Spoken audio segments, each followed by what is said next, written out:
हलछट की प्राचीन कथा। प्राचीन काल में एक ग्वालिन रहती थी। उसका प्रसव काल अत्यंत निकट था। एक और वह प्रसव से व्याकुल थी तो दूसरी ओर उसका मन गौरस यानी कि दूध दही बेचने में लगा हुआ था। उसने सोचा कि यदि प्रसव हो गया तो गौरस यूं ही पड़ा रह जाएगा। यह सोचकर उसने दूध दही के घड़े सिर पर रखे और बेचने के लिए चल दी। किंतु कुछ दूर पहुंचने पर उसे असहनीय प्रसव पीड़ा हुई।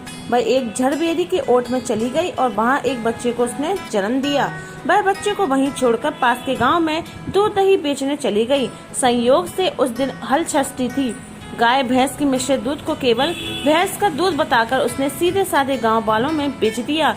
उधर जिस झड़बेरी के नीचे उसने अपने बच्चे को छोड़ा था, उसके समीप ही खेत में एक किसान हल जोत रहा था। अचानक उसके बैल भड़क उठे और हल का फल शरीर में घुसने से वह बालक वहीं मर गया। इस घटना से किसान बहुत दुखी हुआ, फिर भी उसने हिम्मत और धैर्य से काम लिया। उसने झड़बेरी के कांटों से ही बच्चे के चीरे हुए पेट में टाके लगाए और उसे वहीं छोड़कर चला गया।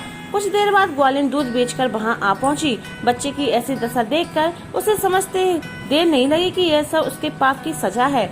बस सोचने लगी कि यदि मैंने झूठ बोलकर गाय का दूध न बेचा होता और गांव की स्त्रियों को धर्म भ्रष्ट न किया होता तो मेरे लिए यह दशा न होती। अतः मुझे लौटकर सब बातें गांव वालों को बताकर प्रायश्चित करना चाहिए। ऐसा निश्चय कर वह उस गांव में पहुंची जहां उसने दूध दही बेचा था। वह गली गली घूमकर अपनी करतूत और उसके फलस्वरूप मिले दंड का बखान करने लगी। तब स्त्रियों ने स्वधर्म रक्षार्थ और उस पर रहम खाकर उसे क्षमा कर दिया और आशीर्वाद दिया।